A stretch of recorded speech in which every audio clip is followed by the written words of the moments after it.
You start in the morning with the most energy, and as the day goes, it just goes down, which is why a lot of people talk about the most productive routine is to wake up earlier in the morning, try to get more done in the morning, because by afternoon, you're like toast. You naturally get lower levels of energy. But to do that, human energy cannot operate like we did in the production mode, like factory.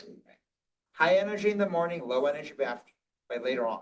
How do you oscillate that energy? So you have multiple peaks in the course of a day. You have multiple bottoms in the course of the day. Activity, innovation, breakthrough thinking, original thinking will come from learning a completely different set of routines. But I was saying to Charlie this week that I think it's fascinating as we were talking about this need for oscillation. If you don't need certain oscillations, whether it might be something physical or something, whatever that oscillation might be, if you don't need them and you can just slog through at your desk on your computer, you're actually not doing any kind of creative and inventive work. Like you're not really training. You're not really training the speed, judgment. You're actually doing the work that AI is taking over.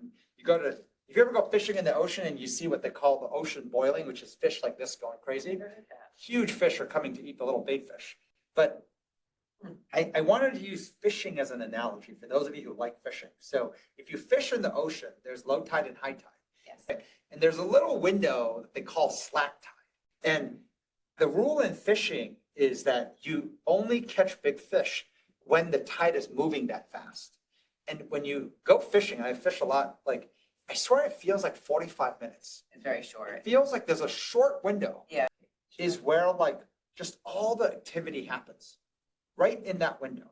And so this notion of thinking about the ocean and the energy the ocean is producing at its craziest changeover, where then the little fish go and the big fish follow. So if you want to fish, you usually want to catch big fish. When we do work, it's the same thing. We work on little things, but of course we want to make success in the big thing, kind of like catching big fish. And oftentimes the little things is what generates the energy to get to big things, but that occurs when there's energy movement. So taking that same analogy of fishing, thinking of when we oscillate, this window of oscillating at the top versus the bottom is where the most creativity, the most human innovation, breakthrough thinking will occur. And so to recognize, if I can generate that, more of those windows in the course of a day, I have a higher chance of actually succeeding as a human being, as opposed to being in the matrix, plugged in, and just being harvested for your mediocre work. And that signal, as in insights, occur best at 8, 9, 10. But sometimes after you spend 8, 9, 10, your body will naturally oscillate to having no energy. Right. And so the best signals will show up on these extremes. And kind of like fishing, when that energy is moving is when the greatest creativities occur.